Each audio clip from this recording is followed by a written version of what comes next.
everyone, Multi-Talented Megan here. Today's video is about how to pack a bag for the hospital. You may be having an outpatient procedure and they've told you you might end up staying for a while. You're maybe in a hurry and trying to just get to the hospital for one reason or another. But this is a video to help you figure out what you should pack. So I had an outpatient procedure that turned into a hospital stay about a week ago. So I'm freshly out and this stuff is freshly on my mind. The first thing that we're going to start with is the bag. I prefer a bag that has wheels and a long pull handle. This is so that I can attach things to this pull handle, additional grocery bags. I have a special diet and dietary requirements, so that goes into this bag. And I can easily just toss it on here and carry it all with me. Make sure that your bags are well labeled. You will be separated from your bags during your procedures, so any labeling that you can do. I've got a luggage tag labeled here. Anything you can do to keep your luggage together and with you or make sure it gets back to you is a very good thing. I just want to mention this video is not sponsored, so if I do accidentally or do name products, it's just whatever I'm having to use. Let's see, so the three most important things that I pack, most important to me. Number one thing, earplugs. I do not want to hear the beeping of my neighbor's equipment. I do not want to hear everyone wandering through the halls. Just trying to sleep and get some rest and feel better. These are very, very, very helpful. So number one thing, you can also have Bluetooth headphones or noise canceling headphones. I'll show you some. So yeah, there are other options. I have neck headphones. Standard non-powered headphones, and I do also bring some corded headphones with me. The reason you bring the corded headphones is because you may or may not have power available to you, and if your active noise canceling dies, then the device is dead. So corded non-powered headphones, definitely toss those in. These Bluetooth non-noise canceling headphones I use because the AirPod shape, the smaller shape, they're prone to get lost. So I prefer to have something where they're actually connected. And then these are just too bulky to bring. These are non-active noise canceling headphones.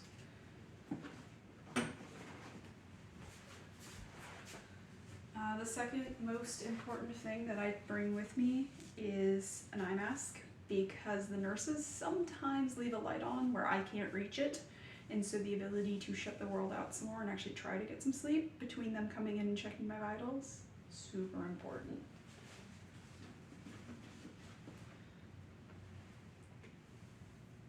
Of course, all your devices need their power cords. So for your phone, I would recommend the longest cable you can get. For me, this is 10 feet. And I have a separate brick. So this is an American wall plug. And this is a USB end. And depending on which hospital room you're in or where you're at, you might need this. You might actually have a USB plug in. And then you're going to want all the cable length you can reach, because the plug might be very, very far away. And yeah, remember, if you're bringing a Bluetooth headphone that's powered, you're going to want to bring that cable too. Just in case there are no power outlets I can plug into, this is a power brick that stores energy at home. I charge it before I leave. I've got at least one or two of these with me. Again, you don't know where you're going to be. They might be moving your rooms. You might not have a room available yet. And you want to keep your phone alive because it's good entertainment for you, or you need to contact people, so good power bricks. I tend to be on the colder side, so that's the top three, but I tend to be on the colder side while I'm in the hospital. So I will pack a hat.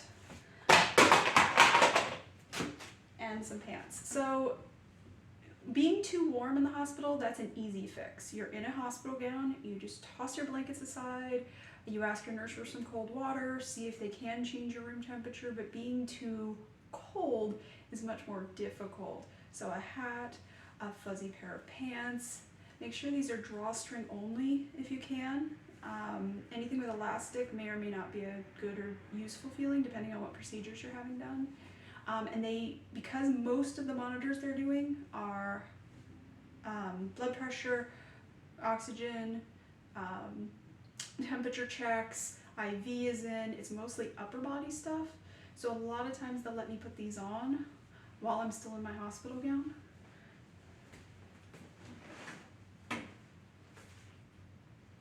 They provide you with socks.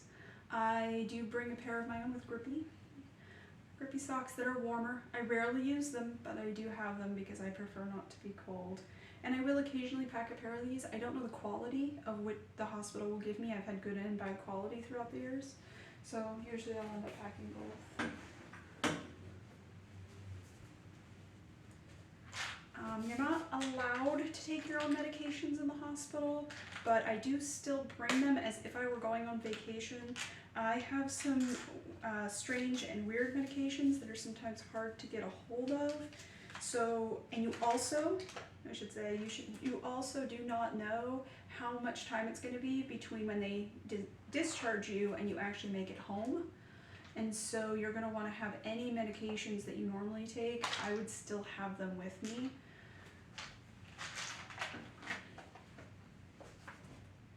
And I do pack my normal travel toiletry bag. So mine has a hook up here at the top. It's got things like the Q-tips, a bar of soap, hand sanitizer, if you're a woman, feminine pads, hair ties, anything that you would normally take on vacation. I do have this with me. My nurse put my cell phone down in some water that had spilled, and I needed the Q-tips that were in here to try to get the water out of my USB port. So you never know what thing you're actually going to need for what purpose. So I do pack the entire toiletry bag with me.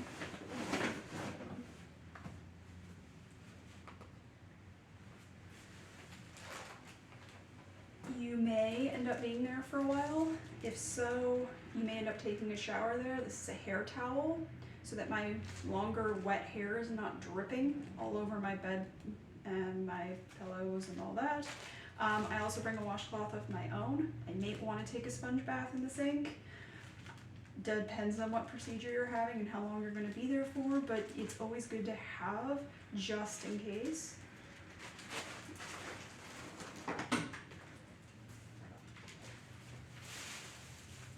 I always am packing extra grocery bags and Ziploc bags. Again, you don't know what your needs are going to end up being or what you'll need to carry. If you have to fill it with something, it can hopefully easily hang on to your luggage.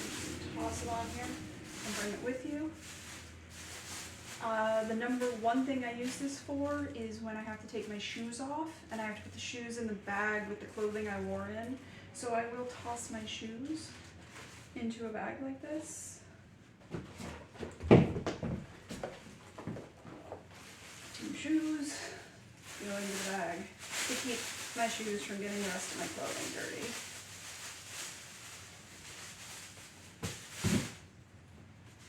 I recommend, we were talking about this earlier actually, I highly recommend bringing non-corded entertainment just in case you're having trouble with plugging your phone in, your phone's gonna die, having an activity book, a book, anything that you enjoy doing, a small handcraft, crocheting, knitting, just something to take your mind off what's going on around you.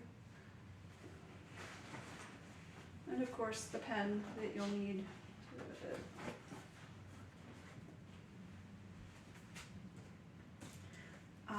Most hospitals have been providing me with a sippy cup, however, the last one did not, and it caused the little foam styrofoam cups to spill water everywhere. And I wish I had brought a water bottle with me. So this is just an empty bottle, and I'll toss it in. If I need it, great, but if I don't, then I don't. Mine is a twist lid that you can just drink from. If I'm hurting or there's something going on with my hands and arms, the IV's in the way, I just find it easier than a bottle where I actually have to twist really hard to open. If you wear glasses like me, you're going to want a hard glasses case. Again, they're going to separate you from your things. So right before your procedure, you're going to want the case to put your glasses in. And you're going to want a spare pair of clothing, at least one set that's comfortable to be in and even sleep in. So a pajama set that you don't mind wearing through the hospital. You don't know what's going to happen to your clothes that you wore to the hospital. You don't know how many days you're going to be there. You want to feel human. So having a clean pair of clothing or set can make you feel human when you've been there for a while. So make sure you pack that as well.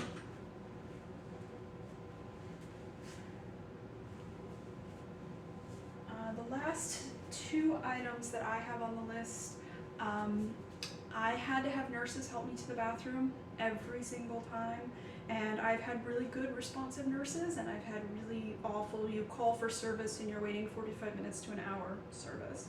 Having at least one adult diaper packed with you can save you embarrassment and time and energy and a lot of discomfort or pain on your part. It's highly recommended you have at least one or two of these. Hopefully you won't ever need them, but if you do, it's a good thing to have. And then on my way to the hospital, sometimes even in the summer months, I will wear a heavy hoodie that's fuzzy. Because you've got all the contraptions on your upper body, you can't wear this with the sleeves on, but you can have it tossed across you as a blanket. And I absolutely did use this in the last hospital stay that I was in. If you come up with more ideas for things that you should add to this list, please do comment below. I really appreciate you guys joining me today for how to pack a hospital bag. This is Multitalented Megan, and I hope to see you again soon.